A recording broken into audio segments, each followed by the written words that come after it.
हूँ सबसे पहले कह रहा हूँ, चलो भाई, दो बंदूक हमारे हाथ में, हम चल रहे हैं पाकिस्तानियों को मारने। चलो आओ, हिम्मत तो करो यार। के सांसद का वो दिल्ली गए और दिल्ली जाकर सुप्रीम कोर्ट के सामने खड़े होकर ये कहा कि मुझे भेज दीजिए लड़ने के लिए पाकिस्तान, और मैं तैयार हूं बंदूक लेकर पाकिस्तान से लड़ने के लिए। जहाँ तक फ्रंट पे जाके लड़ने की बात की, मैं समझता हूँ कि शायद बंदूक में ज्यादा वजन होगा बमुकाबले कि भारतीय सेना को सलाम, ऐसे ही जवाब की हम लोग उम्मीद कर रहे थे। उन आतंकियों के ठिकानों पर हुए हमले, उनमें कौन कौन मारा गया, उसका खुलासा भी हो जाए तो हमारे दिल को तसल्ली हो जाएगी। क्या इमरान मसूद के दिल की तसल्ली के लिए सेना ये काम कर रही है? सब लोग आज हिंदुस्तान की सेना के साथ खड़े हैं। हमारा मकसद जंग लड़ना नहीं कि हम 2 जगह 4 जगह बम फेंके, और ना ही बम फेंके गए। भारतीय सेना ने जिस तरीके से पाकिस्तान के आतंक के ठिकानों को नेस्तनाबूद किया है, उसको लेकर हर कोई देश की सेना की तारीफ कर रहा है। और सवाल अब ये भी है कि क्या अब इन चीजों के सबूत देश के अंदर मांगे जाएंगे, या फिर विपक्षी पार्टियां भी एकजुट होकर देश की सरकार के साथ खड़ी है? क्योंकि अब कुछ लोग ये कह रहे हैं कि जिस तरीके से ये हमला हुआ है उसके कहीं ना कहीं प्रूफ सामने आने चाहिए, और साथ ही ये भी कहा जा रहा है कि देश के अंदर सेना के साथ तो हैं लेकिन मोदी जी का इसमें कोई रोल नहीं है। क्या इस तरीके की बातें करना देश के लिए सही है? आज इन्हीं सवालों पर बात करने के लिए पूर्व सांसद समाजवादी पार्टी के नेता हाजी फजलुर रहमान साहब हमारे साथ मौजूद हैं। हाजी साहब, पहले बहुत स्वागत आपका। आपका बहुत बहुत शुक्रिया, आपने मुझे मौका दिया कि मैं आपके चैनल के माध्यम से अपनी बात रख सकूं, उसके लिए बहुत बहुत शुक्रिया। जी हाजी साहब, आप देख रहे होंगे कि 15 दिन बाद जो भारतीय सेना ने पाकिस्तान के आतंक के ठिकानों को नेस्तनाबूद किया है, क्या रिएक्शन आपका है, आपकी पार्टी का इस पर? देखिए, सबसे पहले तो मैं भारतीय सेना को मुबारकबाद पेश करता हूं इस बात के लिए कि उसने एक लिमिटेड कार्रवाई की जिसकी जरूरत थी। हमारी सेना ने कोई जंग नहीं लड़ी है, बल्कि एक सबक सिखाने का काम किया आतंकवादियों को, जिन्होंने एक नाजेबा हरकत पहलगाम में की थी। उसका जवाब जरूरी था देने के लिए, वो जरूरी जवाब दिया गया, और उस जवाब में हमारी भारतीय सेना कामयाब रही। उसके लिए पूरा हिंदुस्तान का आवाम, बल्कि वो लोग जो हिंदुस्तान से बाहर आतंकवाद के खिलाफ लड़ाई लड़ना चाहते हैं, उन लोगों ने भी भारतीय सेना को मुबारकबाद पेश की।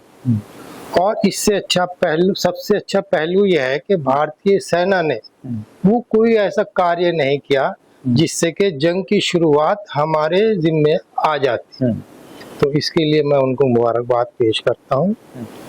और हमारे भारतीय सेना ने जो एक हमारा मूल है हिंदुस्तान की कौम का, या जो कह लीजिए फलसफा है हिंदुस्तान का कि जियो और जीने, तो हमारा मकसद यह है कि हमें जीने दो। लेकिन अगर कोई हमें जीने के लिए बाधा डालता है तो फिर उसका जवाब देना भी जरूरी हो जाता है, लेकिन वो उसी हद तक टिट फॉर टैट जैसा, जितना कोई हमारे लिए कराएगा उतना ही हम उसके लिए जवाब। बिल्कुल, जो आप बात कह रहे हैं, रक्षा मंत्री राजनाथ सिंह ने भी कल ये बात कही कि देखिए, हमने तो सिर्फ उन्हीं लोगों को टारगेट किया है जिसने हमारे लोगों को टारगेट किया था, कोई सिविलियंस को कोई टारगेट नहीं किया है, पाकिस्तान की आवाम को टारगेट नहीं किया है। सिर्फ चाहे वो आतंकी मसूद अजहर हो या आतंक के ठिकाने हो, उनको नेस्तनाबूद किया गया है।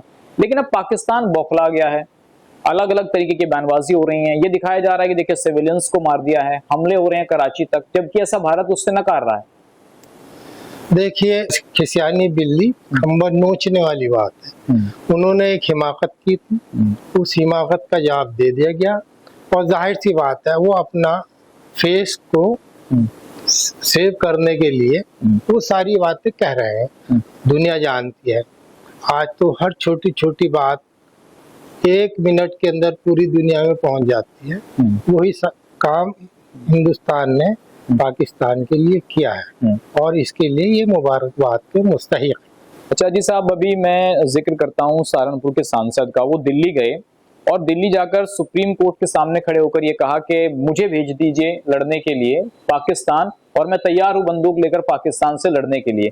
जब हमला हो गया, सब चीजें हो गई, फिर कहा कि मैं तो इसलिए बोल रहा था कि 15 दिन हो गए भारतीय सेना ने कुछ नहीं किया, इस वजह से मैं बोल रहा था। देखिए, करनी और कथनी में फर्क होता है। कुछ लोग ज्यादा बोलते हैं और एक मिसाल है,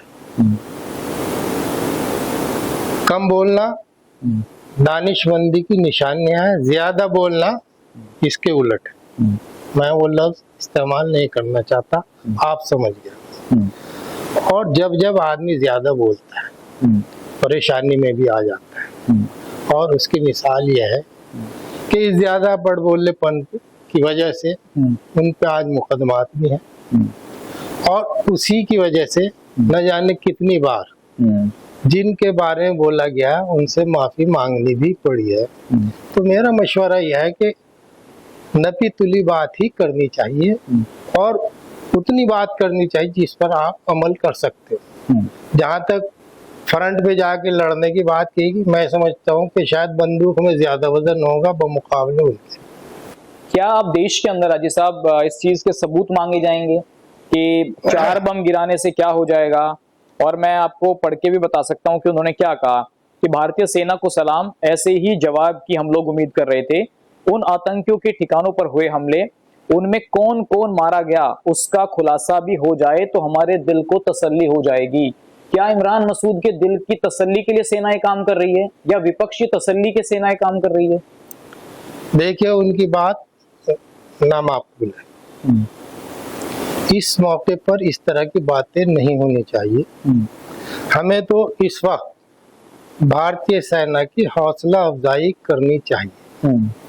और जाहिर बात है, अगर कोई आज कार्रवाई होती है और आप उससे शाम के वक्त मांगने लगे कि उसका हिसाब किताब दें, गैर मुनासिब बात है।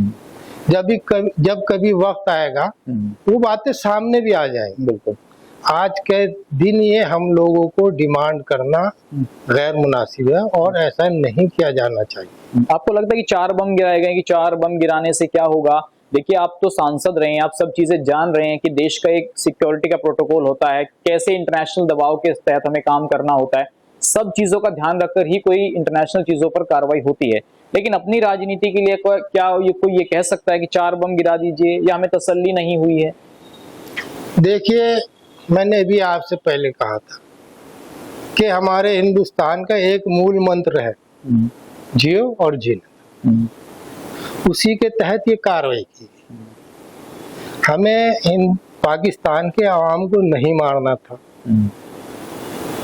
हमें तो एक फिक्स टारगेट करना था, वो किया, उसमें कामयाब हुए।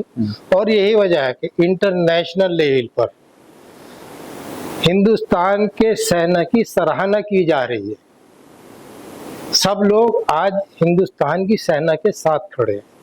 हमारा मकसद जंग लड़ना नहीं कि हम 2 जगह 4 जगह बम फेंके, और ना ही बम फेंके गए। बिल्कुल, ये बम भी नहीं फेंके गए। बम फेंकना एक अलग चीज होती है, टारगेट करना एक अलग चीज होती है। और जी साहब, शायद देश की सरकार ये जानती होगी कि कल ऐसे लोग खड़े होंगे कि जो सबूत मांगेंगे। तो शायद आपने कल, मुझे लगता है, वीडियो देखा होगा जब सोफिया कुरैशी नाम की हमारी देश की बेटी जो कर्नल हैं आर्मी में, उन्होंने खुद आकर सबूत दिए हैं और उसके बाद भी सबूत मांगा। शायद आपने वीडियो देखा हो जब कर्नल सोफिया कुरैशी ने खुद एक प्रेस कॉन्फ्रेंस को एड्रेस किया और देश को सबूत दिए कि क्या क्या हमने किया पाकिस्तान में।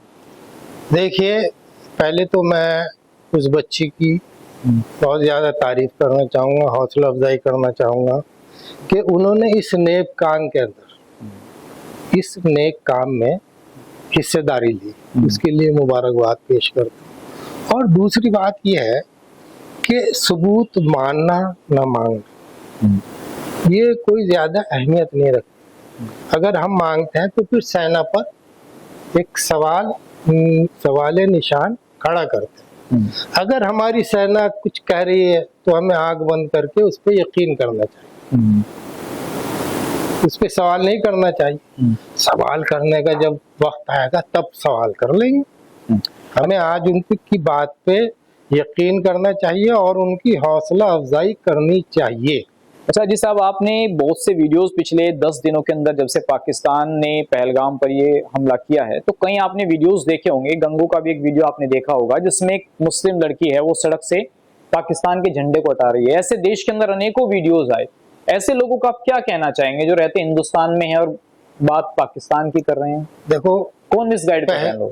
मैं आपसे बताना चाहता हूँ कि हिंदुस्तान का मुसलमान बिल्कुल भी नहीं चाहता कि वो पाकिस्तान का फेवर करे। उसकी कभी ख्वाहिश नहीं है वो पाकिस्तान जाकर बस जाए।